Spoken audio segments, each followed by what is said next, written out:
Could we get that chair?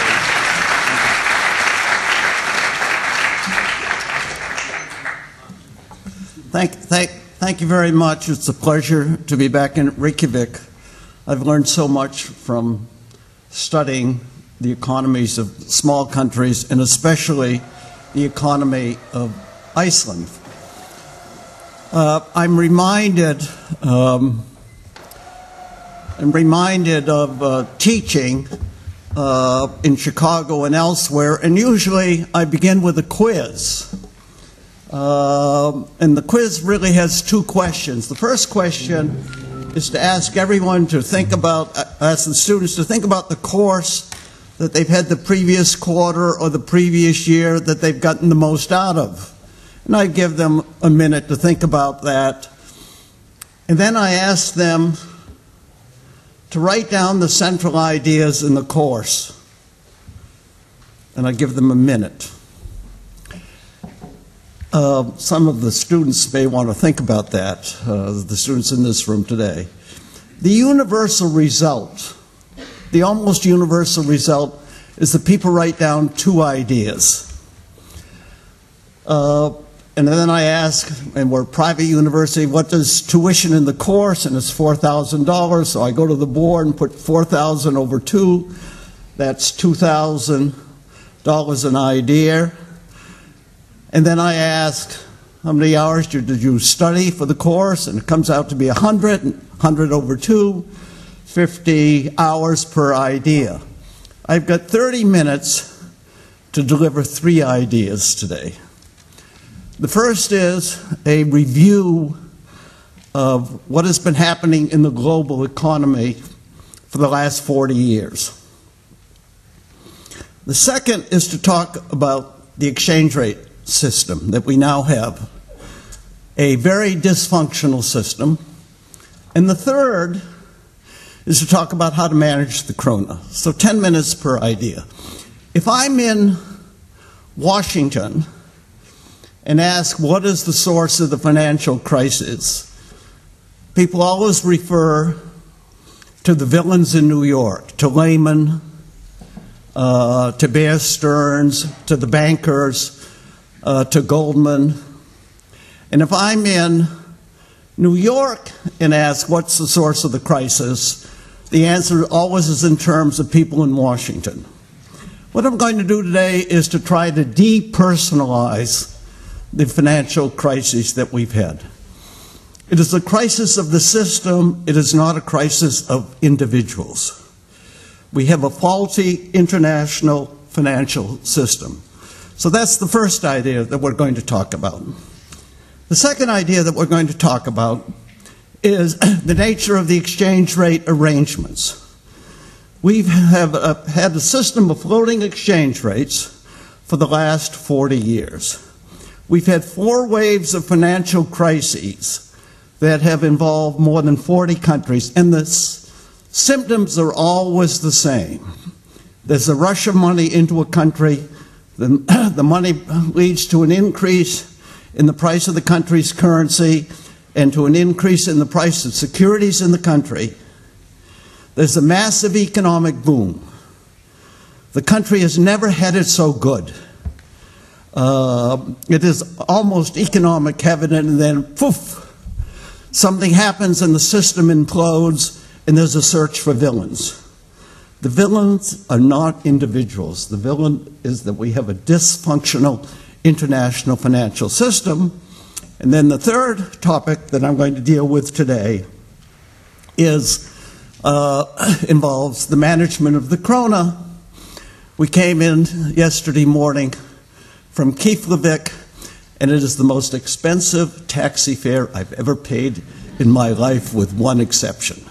And that was in Narita 5 or 6 years ago at 3 in the morning when there was no public transportation. So let me come now to what I would call the first topic. And that involves the source of financial crisis. In 2008, the global financial crisis involved not only Iceland, but involved the United States, it involved Great Britain, it involved Spain, it involved Ireland, it involved Greece, it involved Portugal. And the symptoms for the United States and Britain and Iceland were very similar. There had been a rush of money, foreign money into the country. The country brought up the price of the country's currency. It brought up the prices of securities in the country. We had a massive housing boom within the United States. That boom occurred in 16 of the 15 states. For the country as a whole, house prices nearly doubled. But if we looked at the 16 states in which had experienced a real estate boom, house prices went up by a factor of 3 or 4. And then, poof, something happened. And that, of course, is very much the pattern in Iceland, except that the magnitudes in Iceland were much more dramatic. When I was here in 2007, I counted the cranes. I'd previously counted the cranes in Tokyo in the late 1980s. In the last several years, when I've been in Shanghai and in Beijing, I've also counted the cranes. China is about to put up in its 12 of the tallest buildings in the world, and tall buildings are a leading indicator of a financial crisis. So what happened in Iceland? You had a stock market boom. Stock prices went up very, very sharply. Banks' assets surged. You had a fiscal surplus, very mindful of the fiscal surplus that we had in the United States in the late 1990s. You had a massive trade deficit. And essentially what happened was that there was a massive flow of foreign money into Iceland, largely from the international banks. That money led to a sharp increase in the price of stocks. Since your banks own stocks, bank capital was increasing. Banks never allow capital to remain unutilized, so the banks increased their loans. Bank capital was increasing at a rate of 60 to 70% a year, the most rapid rate of increase in bank capital that I've ever seen. And bank earnings consisted primarily of the increase in the prices of stocks that bank owned. And it was predictable. It was predictable that when stock prices stopped increasing, bank earnings would be zero, and the price-earnings ratio of banks would be infinitely high, and that there would be a crisis, and stock prices would fall very, very sharply. When I look at various countries, the factor that I always look at is what is happening to the rate of growth of the country's indebtedness, what is happening to the rate of growth of the country's GDP.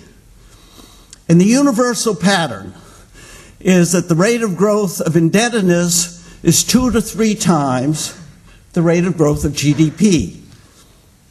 So you can think of this in terms of cash flows. That's a pattern of cash flows that is not sustainable. And when the cash from the lenders to the borrowers begins to increase less rapidly, some of the borrowers will no longer have the cash that they can use to repay the lenders. They will then become distressed sellers of securities, and the prices of stocks and the prices of real estate will then decline. You may think I'm talking about Iceland, but I'm talking about the United States. It doesn't really matter which country we're talking about. The pattern is universal. We cannot predict, at least I cannot predict, which countries will experience these inflows. But once the inflows begin, and the rate of growth of indebtedness is 2 to 3 times the rate of growth of income, it is predictable that pattern is not sustainable, and it is predictable that there will be a financial crisis, and then there will be the search for villains.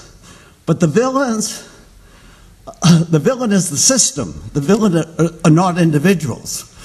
In the United States, of course, we think of Lehman as the poster child for misbehavior. Lehman Brothers, was it a villain or a victim? Lehman is dead. Bear Stearns is dead. These firms were victims. Lehman could only buy subprime mortgages if it could sell its IOUs to individuals or to firms. Lehman was a financial intermediary, and its ability to sell its IOUs depended on the supply of credit. Lehman was a channel or an agent for the distribution of credit, but it did not determine the supply of credit. That was determined at the macro level. So when the money stops flowing into the country, or when it flows in at a lesser rate, it is predictable. It is predictable that asset prices, security prices in the country will decline, and the price of the country's currency will decline. Look at this in terms of timing. When did the crisis in Iceland begin? It essentially began when Lehman failed in the middle of September of 2008, and that's when the crisis in Britain more or less began. So when one large country experiences the crisis, the money flows to every other country that had been a very large borrower, and the prices of securities in that country and the prices of that country's currency begins to decline. So let me come now to the second topic that I want to deal with today, and that is the exchange rate system. So I think of this in terms of monetary constitutions. If we think of 100 years ago, we think of the gold standard. The monetary constitution of the time was the rules of the game. It was a story laid out by David Hume more than 200 years ago about how countries would adjust to gold inflows and to gold outflows. If I think of the monetary constitution of the 1950s and the 1960s, I think of the Bretton Woods agreements. Bretton Woods, a small village in my home state of New Hampshire, where the Articles of Agreement for the International Monetary Fund was signed in 1944. And when I think of the monetary constitution of the system of floating exchange rates, I think of a set of articles written by my friends, my teachers, my mentors, by Milton Friedman, Harry Johnson, Fritz Smartklub, Gottfried Habler, articles in the 1950s and the 1960s that predicted more or less how a system of floating exchange rates would behave. It's a very informal monetary constitution. Thank you very much. And they had, these are difficult issues for me, for I find that I'm about to criticize a literature that I was brought up on. They had a set of normative objectives and a set of positive statements. One of their normative objectives was they wanted to be sure that at the borders between countries, the borders between countries did not disrupt the relationship between domestic prices in foreign countries. They did not want tariffs to be used for balance of payments adjustment. They did not want currencies to become overvalued or undervalued. So they wanted price relationships across countries to be very similar to price relationships within countries. If I fly to Kennedy Airport in New York and take a taxi into Manhattan, the fare is about $50. That's about 20 miles. It's about $2 a mile. If I'm at Keflavik and come in, the distance is about 20 miles, and the fare is about $8 a mile. Something is wrong in the system. And I could refer, of course, to other prices. Now, the proponents of floating exchange rates made a number of other statements, positive statements, about how a system of floating exchange rates would behave. And one of their predictions was that periods of overvaluation and undervaluation would be smaller, that is, the deviations from purchasing power parity or from any other measure of long-term equilibrium exchange rates would be smaller when currencies were floating than when they were pegged. They told us that there would be fewer foreign exchange crises when currencies were floating than when they were pegged. They told us that there would be less attention to trade barriers when currencies were floating than when they were pegged. They told us that the demand for international reserve assets would be smaller when currencies were floating than when they were pegged. Each of the predictions that they have made is wrong, has been falsified, has been challenged by the data, and does not conform with the data. These are very bright individuals. Milton got a Nobel Prize in economics for great work. And so the question is, what was the source of their error? And there were two primary sources of their error. One was the model that they used, the model of the exchange market, and the second was their identification of the shocks. The model of the currency market that they used essentially had two groups of participants. One was a group of goods market traders, and the other was a group of money market traders.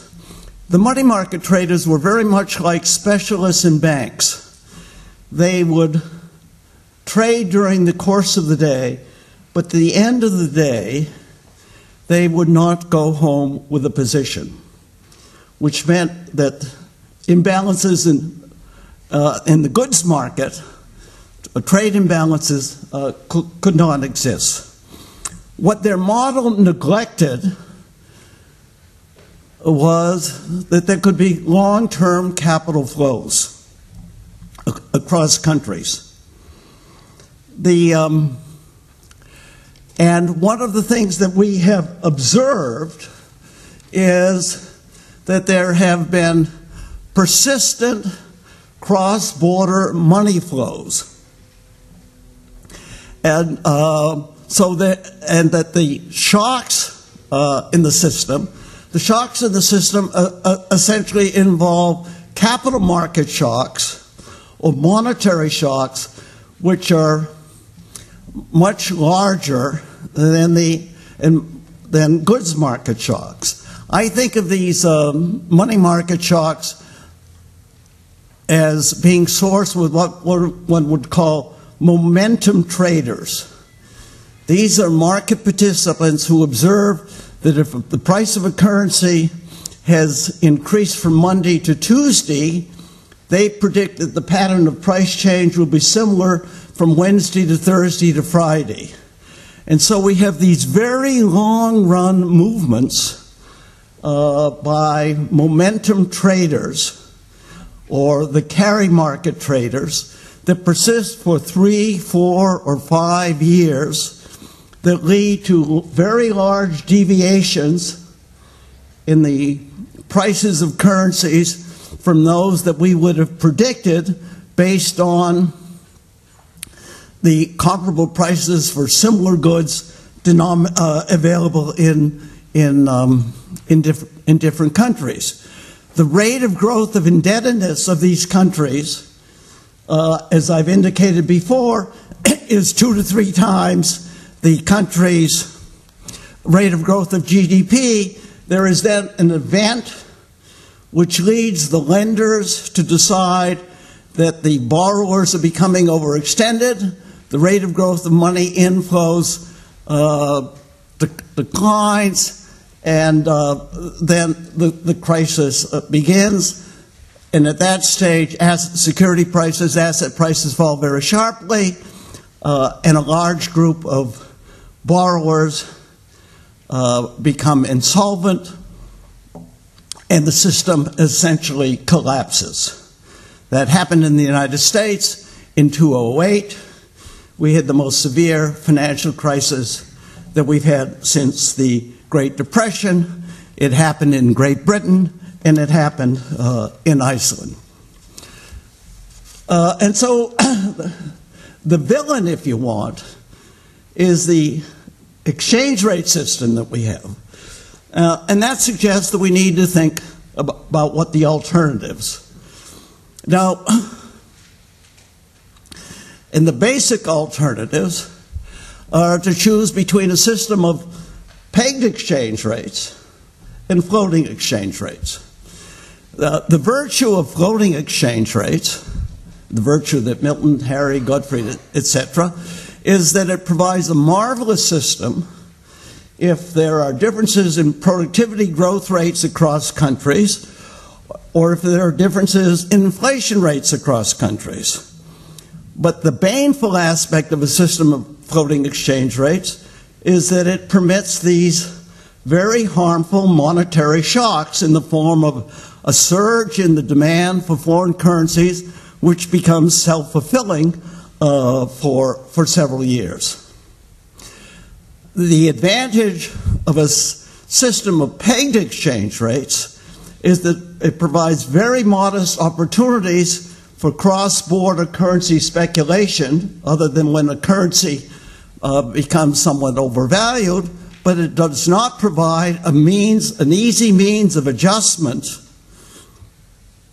to accommodate differences in national inflation rates, or for differences in productivity growth rates.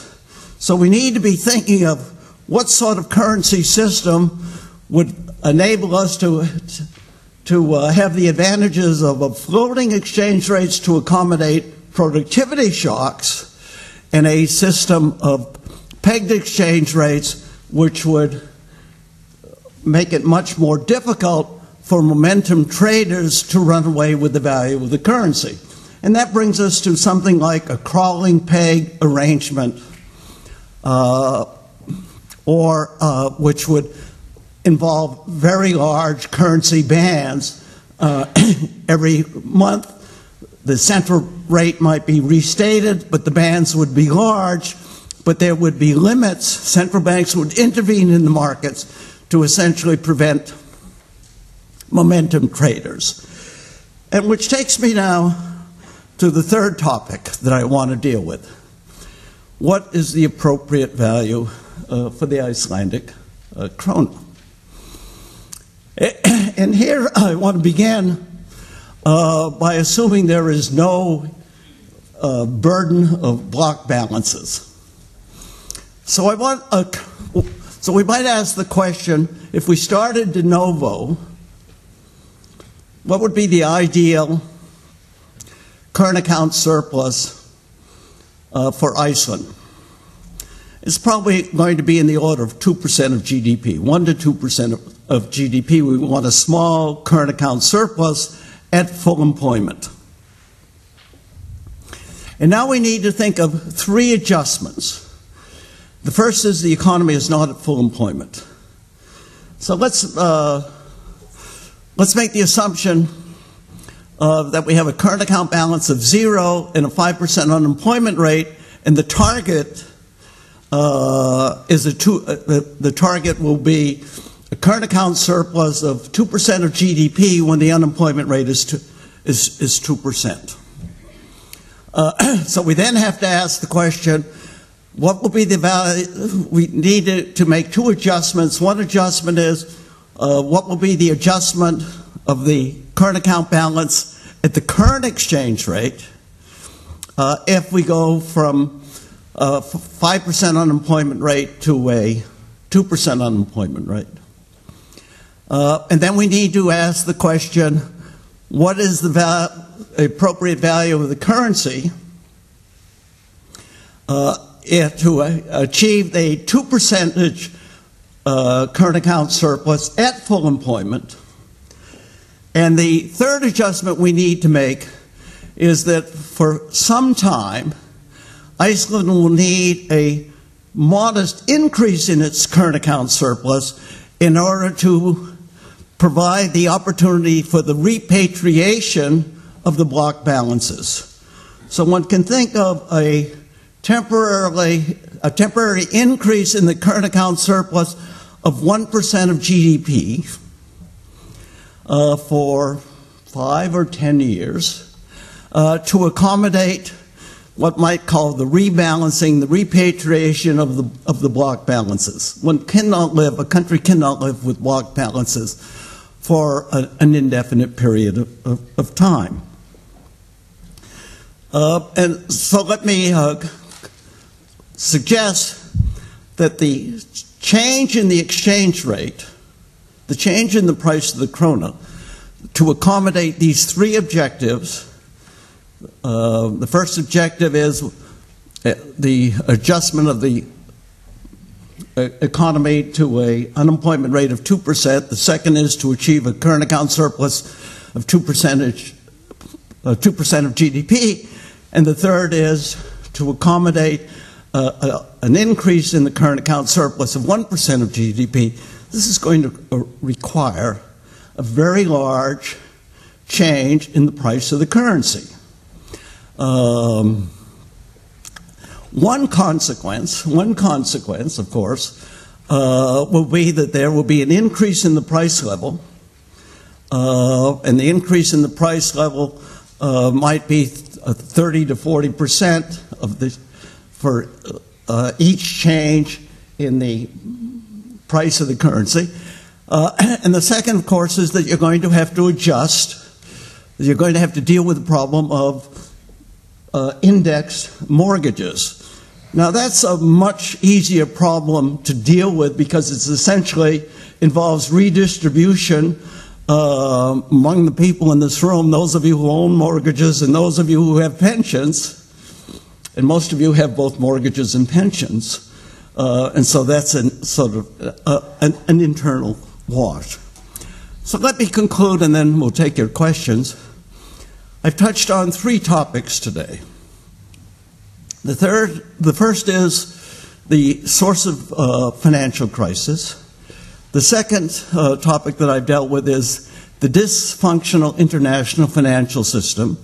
And the third topic I've dealt with is moving from a disequilibrium value of the krona to an equilibrium value of the krona.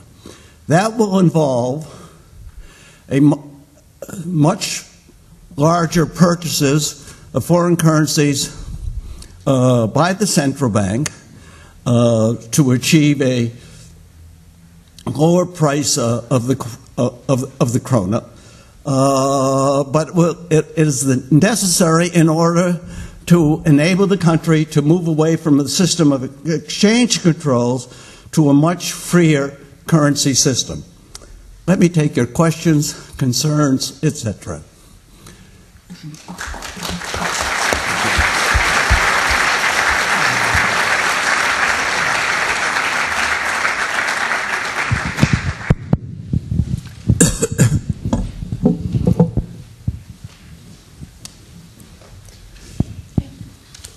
Yeah, hi. Thank you so much for the lecture. It was very insightful. I'm just wondering if you have any views on single monetary unit, such as the euro that they use in the Eurozone, and about when you mentioned about that Iceland has to achieve a current account surplus, I mean, aside from decreasing the unemployment rate, I mean, I think we're still in a deficit in the current account. And how can we increase it, especially Iceland is such a small country. We have a very small economic drive. I mean, no matter what we do, the GDP will be from just over 300,000 population. And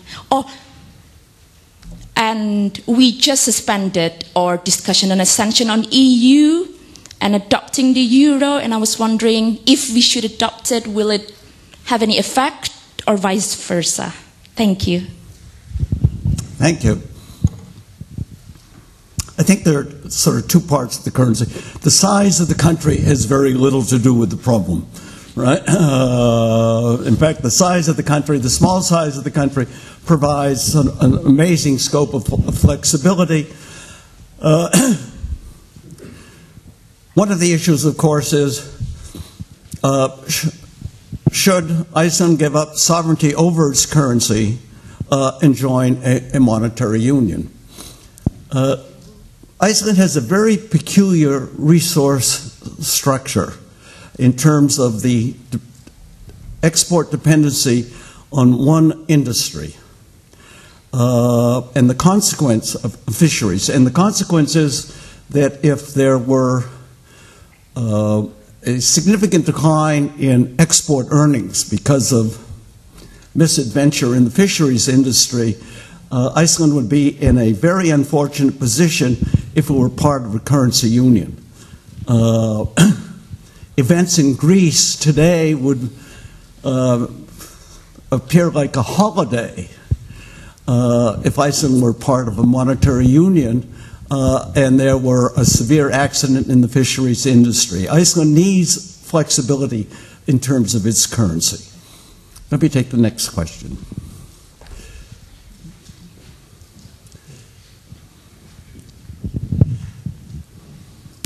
Thank you for your lecture. I find somewhat amiss that everybody is addressing the situation of the lender as far as nations are concerned, but nobody is looking at the other side of the debtors, so excuse me. But who are the lenders and what effect do they have on national economies when they have the power where there is a floating exchange rate?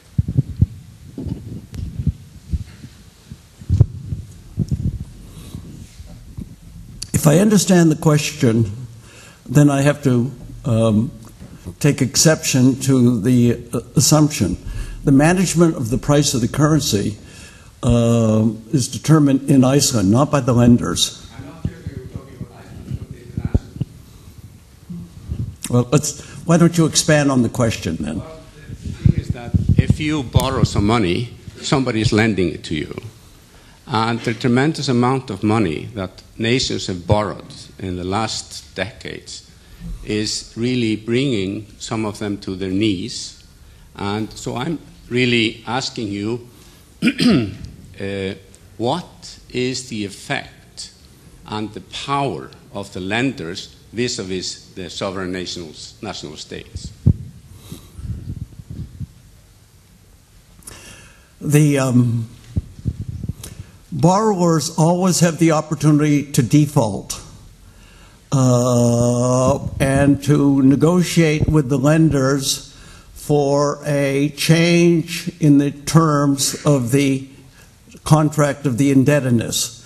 That happens within countries and it happens sort of across countries.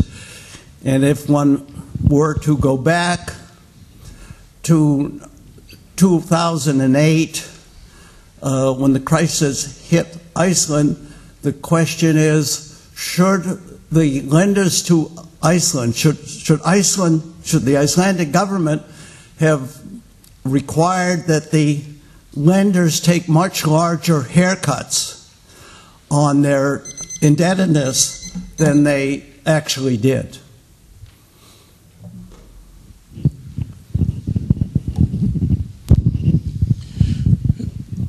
Sir, the root causes, according to you, of our increasingly frequent crisis is a dysfunctional system. If you, Your Excellency, Professor, were led from your ivory tower into reality and given total power to reform the dysfunctional system, what would you actually do? Thank you. That's a marvelous question. Let me repeat the question. But first I have to defer from one of the assumptions. I don't live in an ivory tower. I wish I were in an ivory tower. I'd sell the ivory and retire. But I like the good spirit of the question. And so what we need is a system which provides both flexibility and, if you want, rigidity. And so we want a central rate. We want guidance from the authorities on what the long-run price of the currency should be. But they can change that every month as productivity differentials change or as the inflation differentials change. And we want essentially limits to the daily and weekly changes in the price of the currencies to accommodate cross-border money flows. I want to minimize what I would call Tobin taxes. Jim Tobin of Yale was a teacher of mine, professor of mine. We were playing tennis one day, and he said, "Bob, it's no fun to have a tax named after you." So we want the authority, we want the rigidity to come into play relatively infrequently. We want the rigidity in the market to eventually limit the likelihood that there will be these massive cross-border flows that disrupt domestic securities markets. And yet we want the system to accommodate divergences in inflation rates and divergences in productivity growth rates.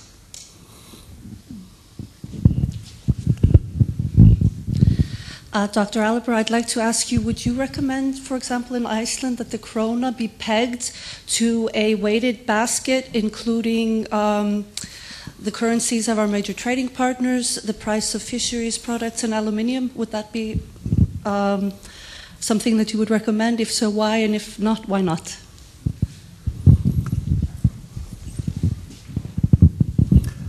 Yes. I'd like the króna to be pegged to a basket, but I'd like relatively large support limits around that peg, and I'd like that peg to be changed once a month, the central rate to be changed once a month by a modest amount to accommodate a higher inflation rate in Iceland than in its trading partners. And if there were a misadventure in terms of the fisheries and the export earnings from the fisheries were to decline, then I would like the value of the peg to be changed so that imports would become more expensive, other exports would be encouraged, etc.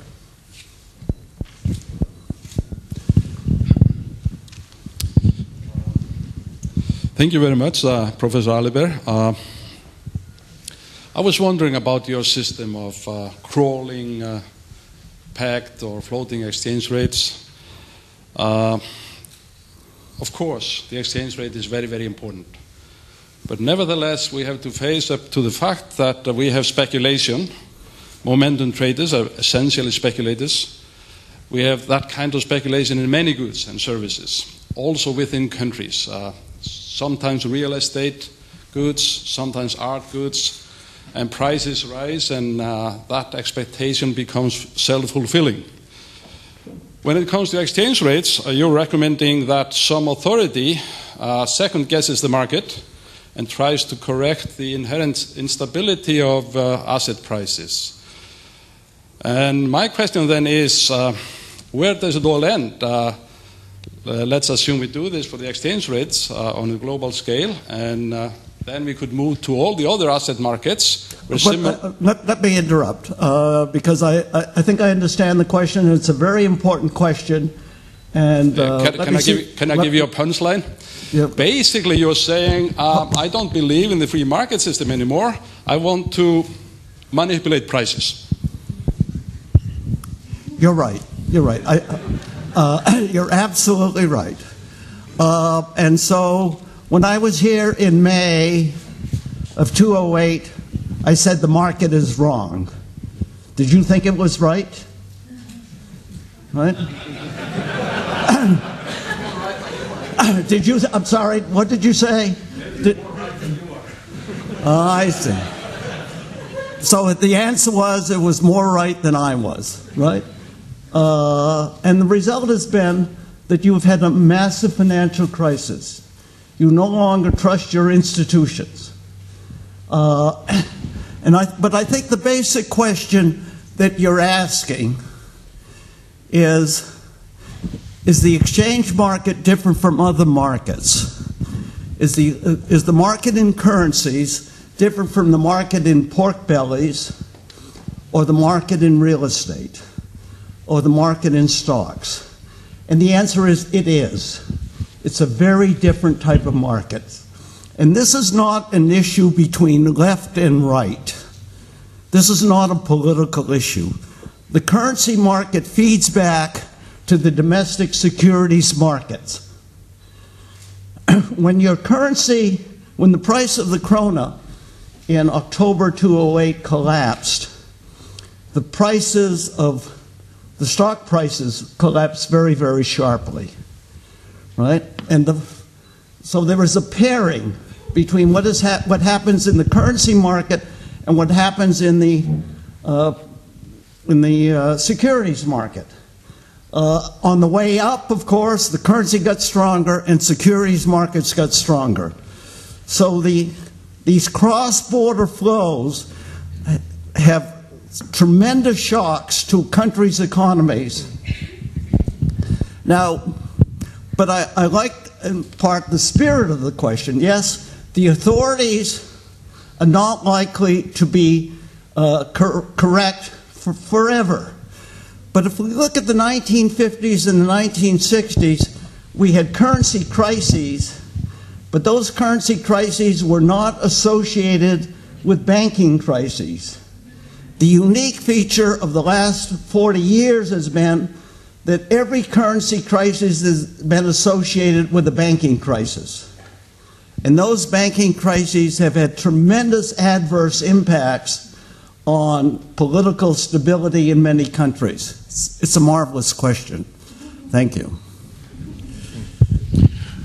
Professor Aliber, thank you for your good speech. On the system that you're proposing, I believe we had something quite similar from 1994 till 2001, where we had a fixed exchange rate within a band, and which was eventually abandoned in 2001 with a 40% depreciation in the ISK, mainly because of the mismanagement of the currency reserves. Now, the system that you propose presupposes that you have institutions and people within the institutions who are able to control the reserves correctly. It also presupposes that you have a fiscal situation which is disciplined and in line with the monetary objectives. Now, if you take Icelandic monetary history, we see very clearly that these institutions are not able to adhere to these goals.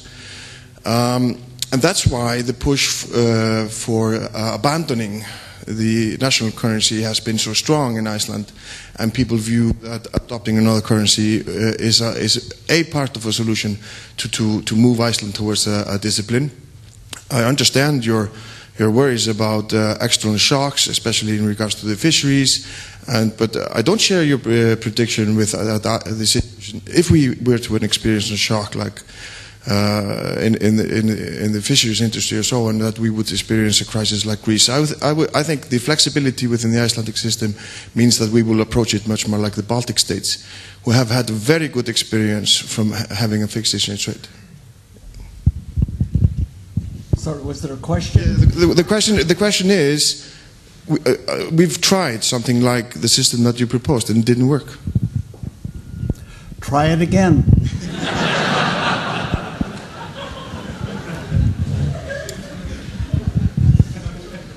But there was one difference. I was a little flip on that one.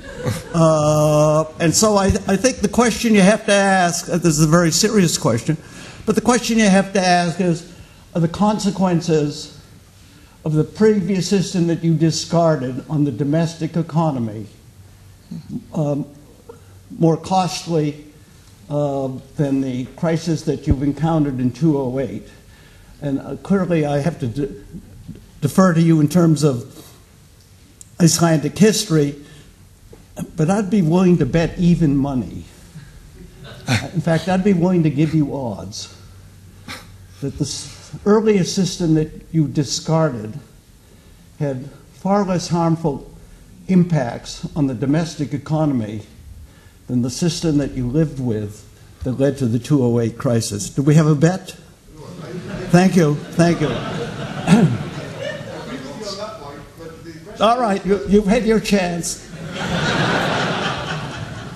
But I have to say, there's one big difference between the old system and what he's proposing. There was no systematic accumulation of foreign reserves here. The problem was always to accept the inflows as good news because it lowers prices. But he's saying fight against it. And that would be a change of policy, I think, from 10 years ago. Before we go to the next, could I suggest, I love questions, but let's have very short questions. Well, Professor Aliber, I would like to thank you very much for your insightful analysis of the Icelandic situation. I do largely agree with you, but I would like to comment, though. No, I'd like a question, not a comment. Yes, I just wanted to challenge you that the market was wrong. Please, what is the question? Yes, because, I basically have two questions then, if you want to phrase it as that. One of them is, the market is really a transmission for information, and sometimes the information is distorted, and people can also be wrong themselves. For example, last time you were here, you told us that Greece would fall in about a month. What happened was that Greece was propped up by the European Union, and so individuals can fail as much as transmissions of prices. But the second question is, listening to you, it seems to me that the only monetary arrangement that has really been able to cope with all those problems is a gold standard. What do you think of that?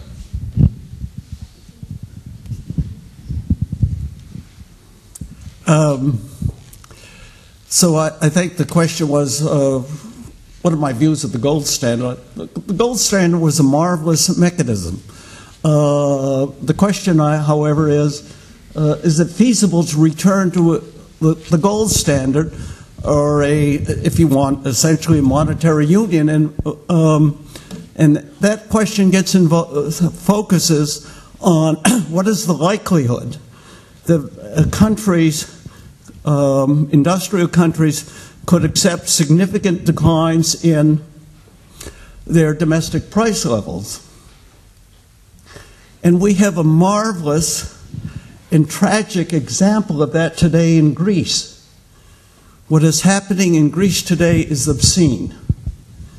It reflects on the failure of political institutions both in Greece and in Brussels and in Berlin. Austerity may succeed in some countries, but the ability of countries to experience significant declines in price levels, that experience may work for countries that are primarily agricultural and rural. It does not work for countries that are urban and industrial. And so The 19th century gold standard was marvelous for the 19th century, but it's not going to work in the 21st century. We need some sort of alternative mechanism for flexibility among countries in response to differences in inflation rates. I want to ask you a big question, but a short one. Please. Little but nothing has changed on 2008. Could it be that we are heading for a total economic global collapse? Could it be? Well, I must say I was worried about an economic collapse within the United States in the last several months of 2008. This morning I happened to see the electronic version of the International Herald Tribune, and there was a statement attributed to Henry Paulson, the former Secretary of the Treasury, at the time of the collapse in the United States. The worst Secretary of the Treasury in American financial history. The decision that the administration made not to save laymen, and I'll speak to what it means to have saved laymen, that decision was the most costly decision in American financial history. It cost us more in terms of the increase of the government debt in real terms as well as nominal terms, than World War II. Now, what do I mean by saving laymen? I would have gotten rid of the management. I would have protected most of the bondholders, given the bondholders a modest haircut. I would have provided liquidity to ensure that the system was going. That decision was reversed essentially from Monday to Tuesday in the decision to save AIG.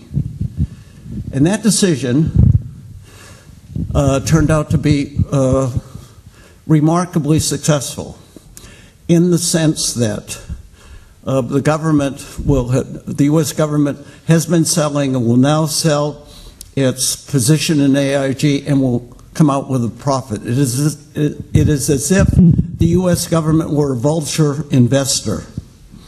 So when the system begins to collapse, the government needs to provide liquidity. That's what they did with AIG. That's what they failed to do with Lehman the day before. They had as much authority to save Lehman as they did to save AIG.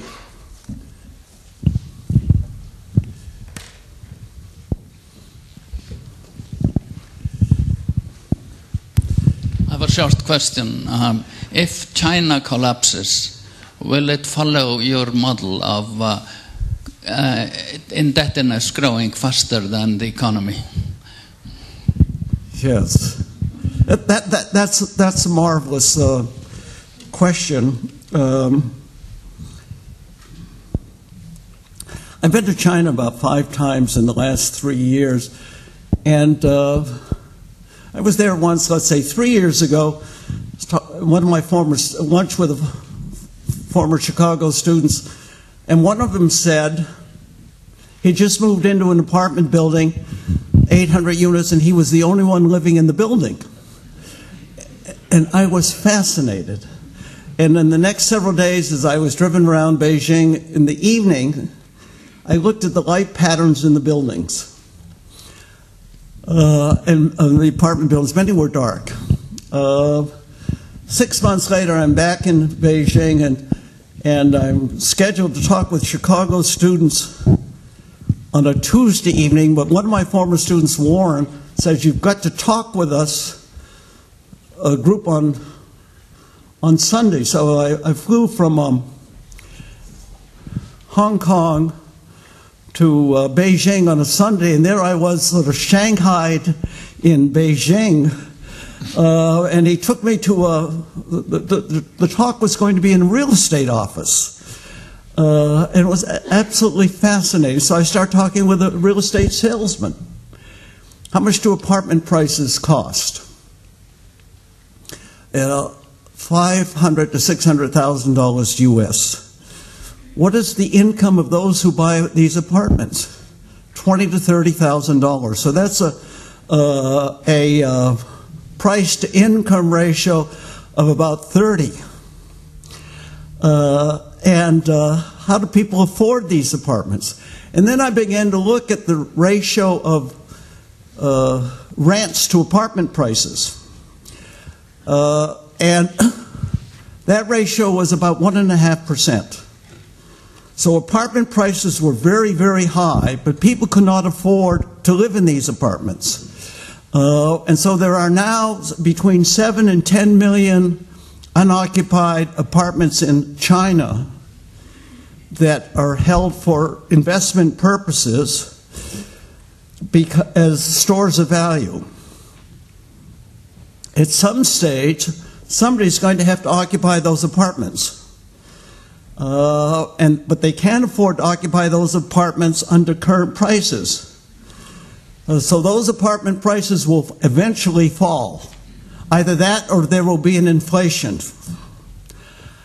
Both scenarios are very unattractive for the political leaders. If there is an inflation, the Chinese government will lose its legitimacy, whatever legitimacy it has. And if there is a very sharp decline in household net worth, the Chinese government will lose its legitimacy. It is not a very pleasant scenario if you're in Beijing.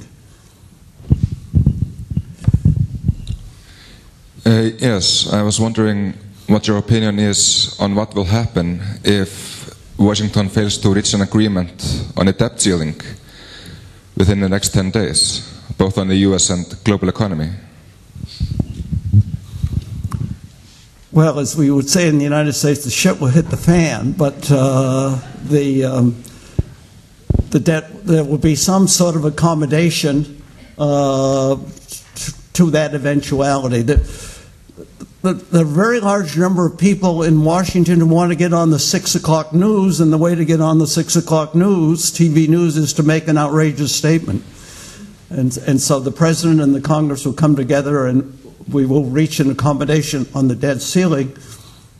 That's a safe prediction to make since I'll be out of Iceland before that event. Thank you very much.